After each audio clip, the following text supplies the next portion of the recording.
Hello everyone, it's Patty here for another art tutorial on Thursday afternoon. I don't know about you, but I survived Halloween and I don't even have children. So, did you survive Halloween? You know, when Halloween or these big major fun activities for kids fall in the middle of the week, boy, it can be taxing as an art teacher. So I hope you survived it. I hope the kids were awesome and that you had a great time. We're going to continue with the fall theme, and I'm going to show you how to do a really kind of adorable and very easy, very easy art lesson. And you can see it behind me. It's Kittens First Full Moon. So I'm continuing with the epic curriculum, and this is the 7th video. It just so happens I'm tying in the Kittens First Full Moon, which is just a really cool, simple little project to do. Hi, Nicole. For fall, but also to tie in with texture. And texture is the 7th kind of element of art, principle of design that I'm talking about, and how to incorporate that into your art room. And the thing with texture is that most of us think that in order to teach texture, we have to do a ceramics unit and do some printing or some relief printing or some fiber arts or anything that takes up a little bit more prep time. And I'm here to tell you that you can actually teach texture, and especially implied texture, through basic drawing and painting techniques. Michelle says implied texture has always been difficult for me to teach. I would agree. In fact, I kind of feel like a dumbhead, but I never really knew the term implied texture when I was teaching art to kids. We did it kind of just organically. I wasn't even aware I was teaching implied texture, and I really was. It really wasn't until I started the Sparklers Club and I had, you know, Smarty Pants Marissa on my team Sparkle, who is like a master's in curriculum, and she's super smart about, she was an art teacher. She goes, no, this is implied texture and this is what you're teaching the kids. I'm like, oh, that's really cool. I love it. So I'm just going to show you a couple of the projects that I did with my students that teach texture and implied texture at the same time. So you may have seen this one on my blog. It's so popular. This was not a lesson that I created. This was a lesson I found, I think, through a website, or maybe it was even a magazine 1,000 years ago. It just feels like so long. Basically, you just collect leaves. And in Santa Barbara, it's a little bit harder to find really good leaves, but you know, in your neck of the woods, you might be able to find some really cool ones. The trick with this project is to use leaves that have just fallen, so that are still moist, because you don't want them to be too dry. And this is teaching children about texture through printmaking. And I love this project because it also has the texture of the sponge in the background. So full instructions are on the blog for this one. I think I call it leaf printing. Yeah, I'm not really sure what I called it, but if you just type in leaf in the subject line, this will definitely come up. And you know, I did this so often, and I don't know if you can see this, but I used some glitter paint. Not glitter, but glitter paint, so metallic paint with this project to kind of give it a little bit more of a glam. As I'm looking in the camera, I don't think it's showing up, but in real life, it just adds one more layer of texture. So this is just a great project and very easy, very doable. It is a little bit messy, but hey, we're art teachers. We can kind of get into that.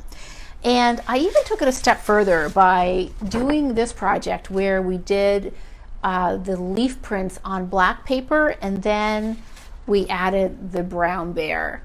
And this is one of my favorite lessons based on Kevin Hankey's book, Old Bear. And Kevin Hankey's, I think I'm saying his name correctly, he also wrote Kittens First Full Moon. So he happens to be one of my favorite author illustrators.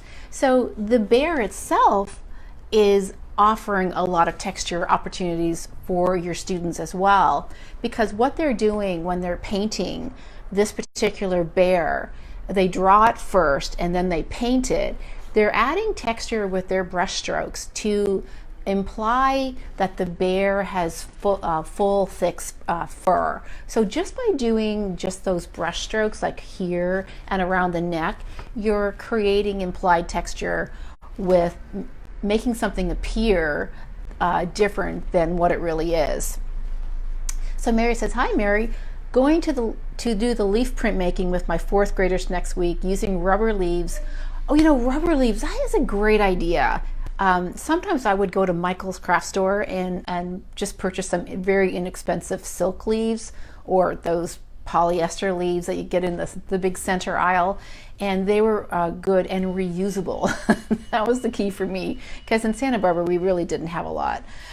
And then back to the bear project, you would put the bear on top of the leaf print. So it really made a wonderful fall project. The bear is going into hibernation, and kind of that, it bridges that beautiful gap between fall moving into winter, and I love this project. It's just, when you see all of those cute little bears on the wall, it just makes your heart sing.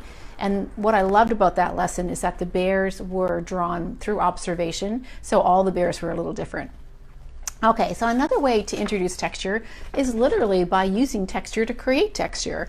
So this is Splat the Cat, and I did this project with 2nd graders.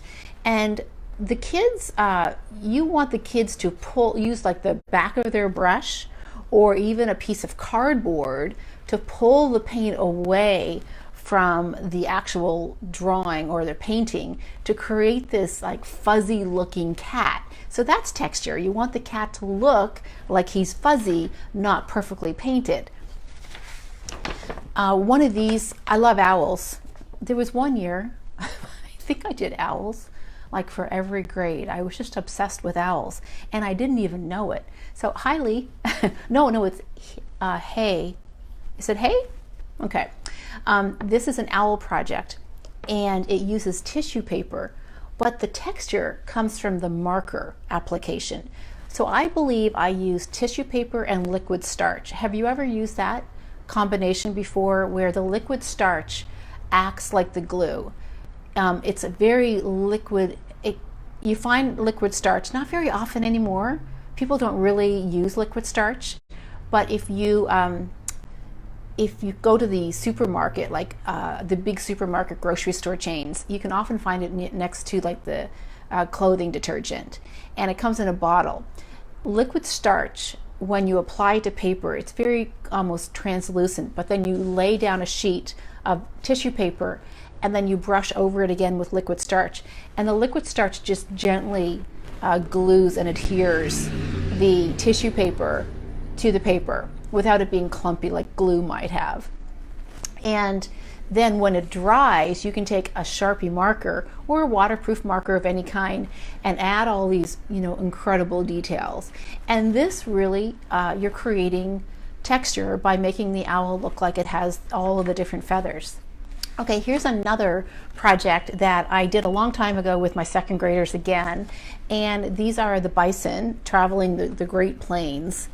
And you can see how the children used sponges to create the big globby furry matted hair around the buffalo's head.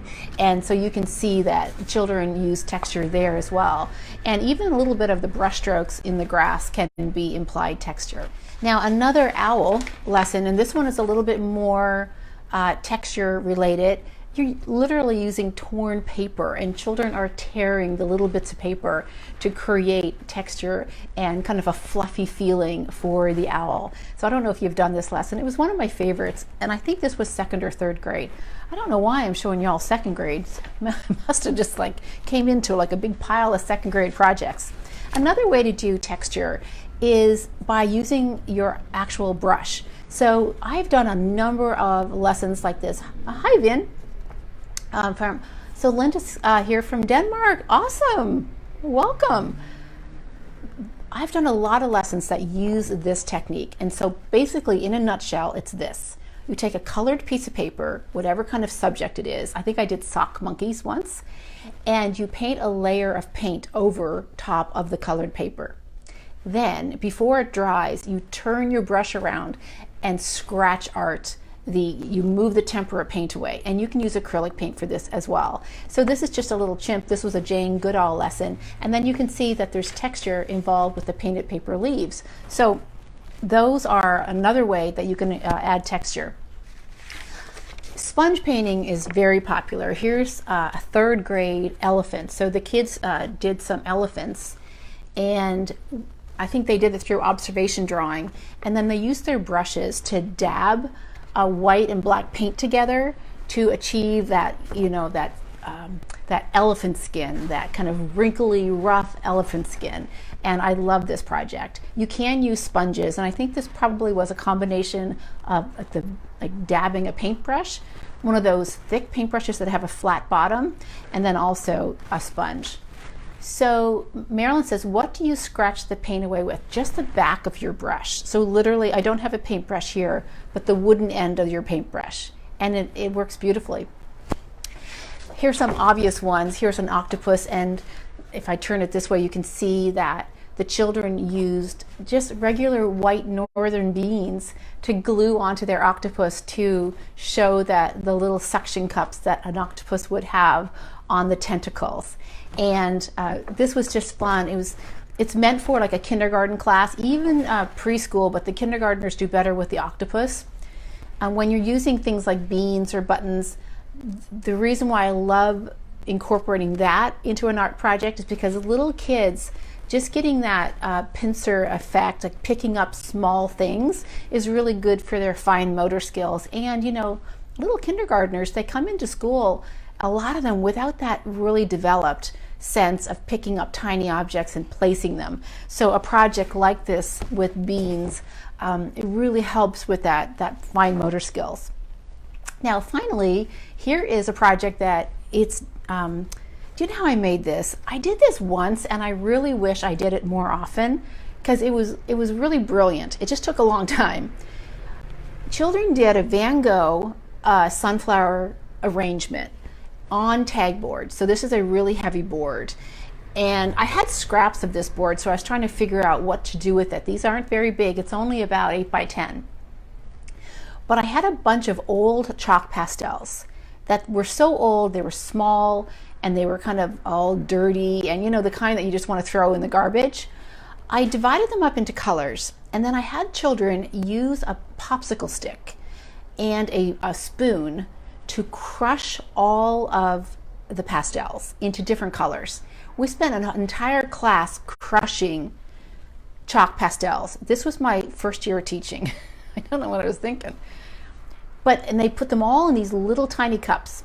And then what we did, I had some wallpaper paste at home because I had wallpaper in my daughter's bedroom. And I took the wallpaper paste into school. Now, liquid starch would have just worked as well, but I added the wallpaper paste to the chalk particle dust, and they made their own paint. Because I wanted to show the children, I was very ambitious back then, I wanted to show the children how they could create their own paints, and that they always just don't come from a tube. And then they literally used a palette knife, or like I think I had clay tools, little clay tools, and they applied their thick paint onto the cardboard without using a paintbrush, and some of them used their fingers. So I thought that was a really fun project to do, that really, and I didn't know I was introducing texture. I'm just like, let's make our own paints. So you may not be completely aware of what you're doing. Like well, you're probably much more aware than I was. I tell you, when I walked into that classroom, I had no idea what I was doing. I just wanted to be, get the kids excited about art. Anyways, I don't know if I have that lesson on my site, but I should write up one because it was really quite fun. Okay, so now let's go into Kittens First Full Moon. And again, you guys can download this handout, and it talks about texture.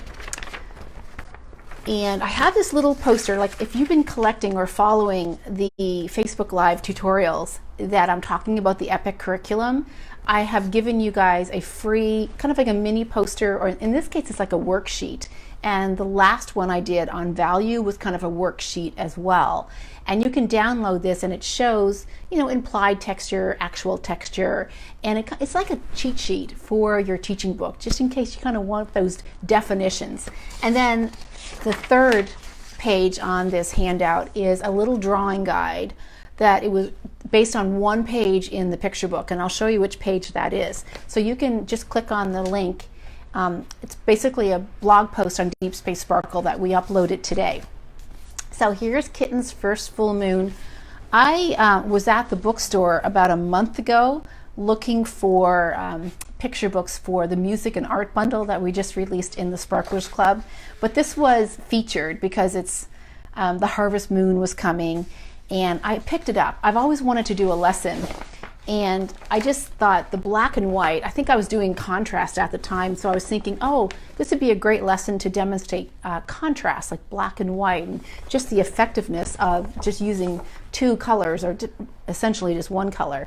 But then as I was moving into the Facebook Lives, I kind of forgot about this lesson, and when I did this project, I was reminded of how much texture that you are actually coloring and drawing, and I'll show you the picture that I kind of was inspired to make the art project out of.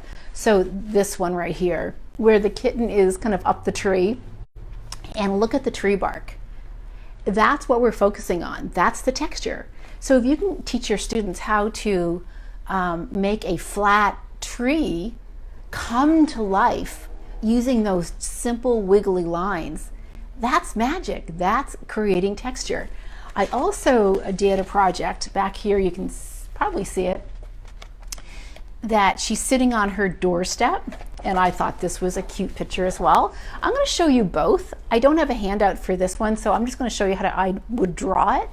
And I like this one because you can use a little kind of like a food container top to trace the moon, and that really helps kind of establish the size of the moon. But children can make that moon as big as they want. And then the kitten drawing is just super easy, and you don't have to draw the steps, but you could just draw the little zigzag of the steps. And then all of these flowers down here, this is where the texture is. But the picture of the little kitty up the tree, this is really the lesson I wanted to kind of highlight if you're teaching texture, because it really does show the bark. Okay, so when I did this lesson, I started with a 12 by 12 sheet of paper, and I used a small black brush with black liquid tempera paint.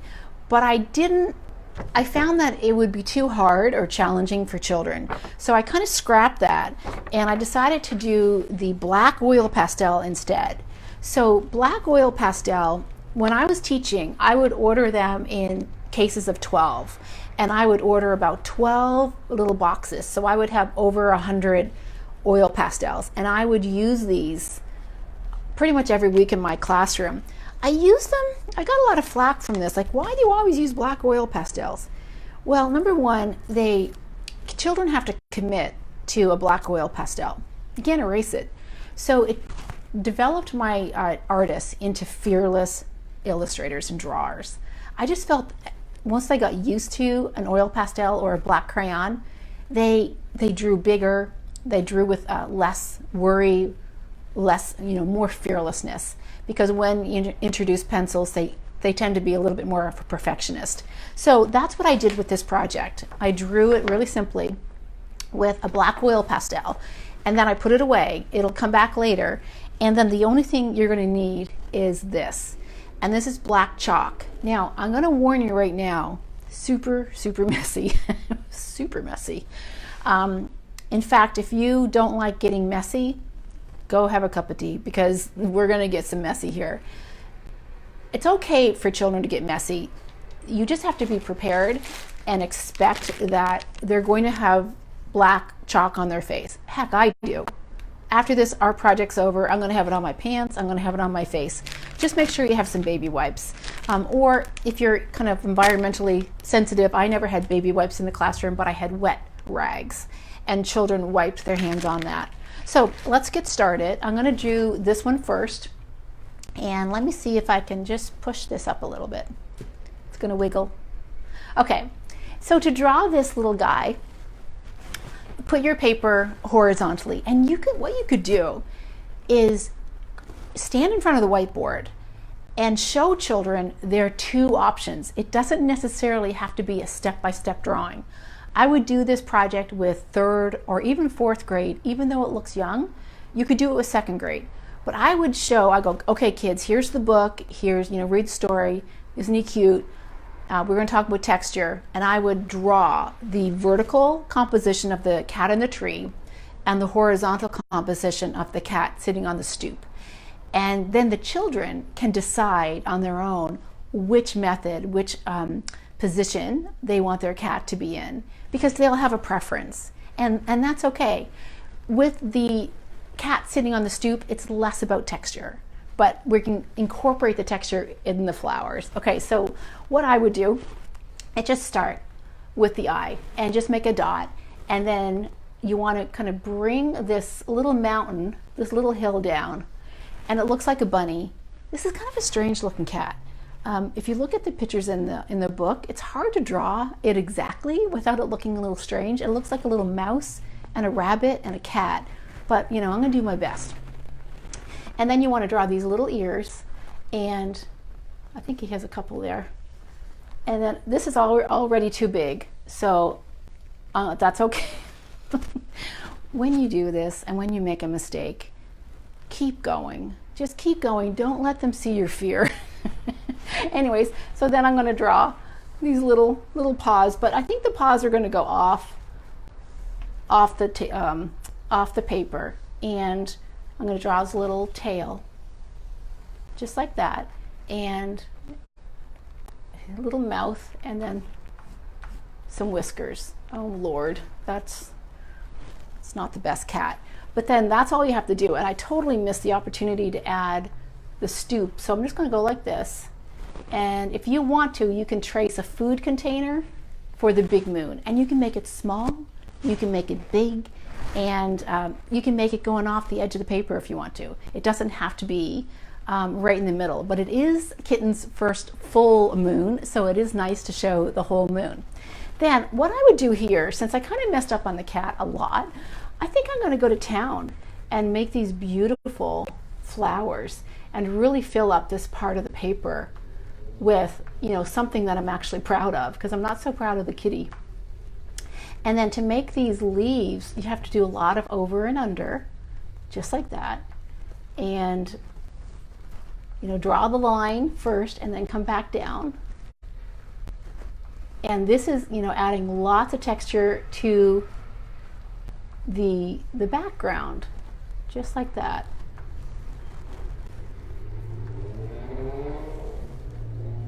Okay, and then these cute little bugs, they're almost like little hearts or little X's, and you can even put one there.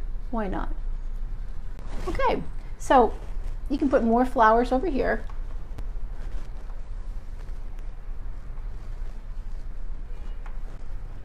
And there we go. Okay. Probably don't have a lot of faith in me right now, do you? So that's all I would do for that one. That's how I would draw it. You probably would need a drawing guide to make it a little bit better. So when you're doing projects for the first time, give it a go yourself, because I didn't do that before I kind of went on live, and it would have been helpful to just go, you know what, I'm just going to jot it down first, kind of get my positioning correct, and then you can share what you've learned with your students. So that always helps. Okay, so now I'm going to do this one, and this is one that I have practiced, or at least I kind of know the positioning of it a little bit better. So all you do here, and are you with me? Okay, you're all good. Okay, so now you just want to draw the cat's head. Don't make it too big, and then the ears come next, and then the little face. And the face is kind of pointed, and then don't worry about the face, like the eyes right yet. We'll just wait for that. Then draw a nice big curve, and that curve comes around to make the nice thick hind leg. Then you want to just draw a little paw, and that little paw is just kind of holding on for dear life. He's way up in the tree, and then you want to draw the chest right there. That's all you have to do for now, because now we're going to draw the tree, and then the rest of the cat comes a little bit later. So the tree is fun. You can almost do anything you want with the tree. You want to go off the edge of the paper, and I want to see a lot of this trunk. So I'm going to stop right about there, and I'm going to start here, and I'm going to come under the hind legs and continue up there. And then A way to make the tree trunk look kind of bulging and textural and kind of thick and gnarly is to, instead of just adding the branch from that sharp point, bring the branch inside the tree and go up. And then come back down. So it's more 3D. Then I'm going to come over here and make another branch. When kids do this, they go in one direction and then they go in the other direction. Then tell them to like join it all up with a V and do the very same thing, kind of make it go in a bit and then out. So now it looks like this big gnarly tree that the little kitty climbed up. You want to add a little paw right there. This tree branch is a little thinner, so you see more of the paw, and this tree branch is thicker, so you're going to see less of the paw. So that's totally fine. This tree branch, you can see a little bit of the tail, and I'm going to try to make the tail kind of go in a different direction here. So there's the tail. Okay, now I'm going to draw the eyes, 2 big circles, and you can make the eyes look whatever place they want. And he's kind of worried, he's a little frightened, and his whiskers. And then what children can do is draw the full moon. So like they literally can draw the moon like this. So it's huge. Or they can make a smaller moon, or they can make the moon kind of going off the edge of the paper, whatever you want. Now, before I color in anything else, I'm going to make the leaves. And the leaves in the book, let me just show you. Can you see the leaves in the book? They kind of look like little bananas. So you don't really have to do a lot of detail. They're kind of just a line with a curved line around them. So I'm just making the curved line. And this is part of the texture. This is part of adding the texture to and the interest level to the tree. Because otherwise the tree kind of just looks a little plain. And then we have all of this interesting part happening on this side of the paper. Okay, now comes the real implied texture. You want to take your oil pastel and just draw some wavy lines. And they shouldn't be straight, and they should follow the flow of the tree. And some kids will just naturally get this, and other kids will kind of struggle. And just tell them to, if they doubt themselves, just go little short lines. And little short lines are always as effective as long ones. So just like that. And that's all there is to it. So it's a very, very simple drawing. And then the magic happens when you take your chalk pastel. So if you have chalk, excuse me for reaching over the camera here. If you have a chalk that's brand new, it's going to be like this. Definitely break it in half because you want a small piece. In fact, I think I'll take this one, it's smaller. You want children to use the side of the chalk, not the front. So it goes like this. You want to color all of the negative space. You don't have to press very hard, and you don't have to color too much. Just cover, and if you miss some spots, no problem, because your finger will brush the rest of it in. And right here. So what you're doing here is creating a lot of contrast between the white drawings of the positive space and the black sky or the background. Just like that. Kids will love this. You may hate it because it's black, but I guarantee you, children love to color with black. Have you noticed that? That if you put black on the table, they're going for it. They're going to dive right into that black and they're going to use it. So now take your one finger and literally say to your kids, okay, hold up that one finger, that's your paintbrush, that's your tool. And take that one tool, not your hands, one tool, and I want you to go around in circular motion and push that black chalk to the corners or to the edges of the black oil pastel. Just like this.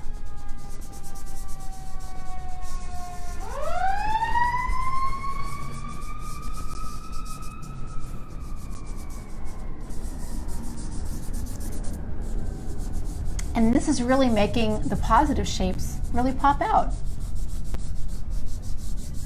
So So you have texture, you have positive, you have negative shapes. I mean, it's just such a great drawing. And finally, you're going to have contrast again, and form. So the form is actually kind of a secret, a benefit. So then you take your really dirty finger, I know, and you're just going to rub all of the different areas of the cat. And if you need a little bit more, you can have the chalk kind of handy, and you just want to add some shadows to the bottom of the cat and around his face and along the trees. And children will kind of do their own thing here, and you want them to. Where the cat's paws kind of go over, you want it to be a little bit darker. And his body there, so it looks pretty good. And if you want to, you could do more shadowing with the tree. But I think that's good. Yeah, I like it. Okay, so now you're going to have a lot of children in your class with dirty hands. Make sure you have one of these on every child's table, or at least hand out one handout. Oh my gosh, I'm so sorry. One wipe to every student, and really show them how to take that black off their fingertips. And then what you can do, if you don't have a placemat on your table already, then take this wipe and wipe the table off, because the black will be kind of everywhere. Now, some children may not want to use the chalk. If that's the case, don't worry, don't punish them, don't get mad. Just use the oil pastel and kind of rub the oil pastel.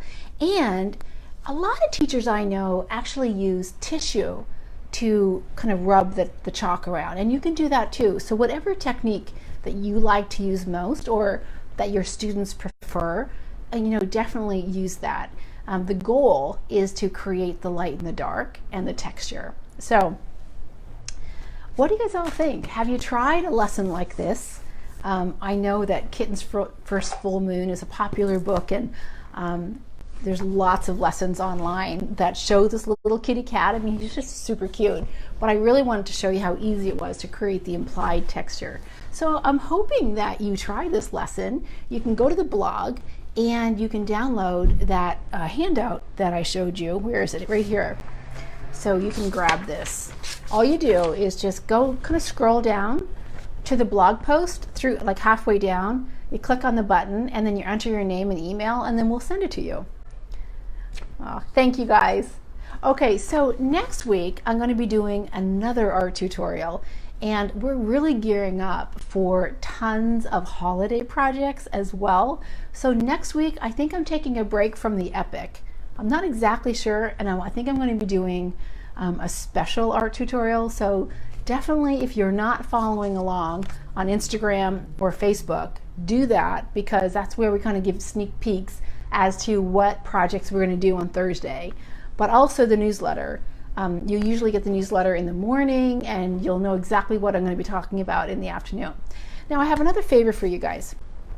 If you have a topic, a lesson, a suggestion for Thursday art tutorials, shoot it my way. I would love to, if you want to do a Q&A one day, if you want me to talk about something that's important to you and you just want my feedback on, I would love to do that. So definitely shoot me a line, even in the comment sections of this video, and we'll fit it in. Maybe there's a suggestion for a podcast or something like that. I want to help you guys out as much as I can. So, definitely let me know.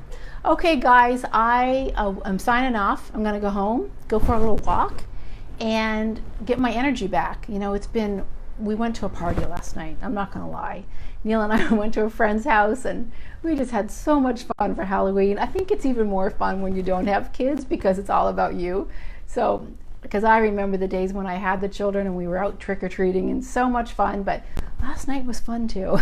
Okay, guys, I'm signing off. You guys have an awesome day and an awesome evening, and thank you for watching.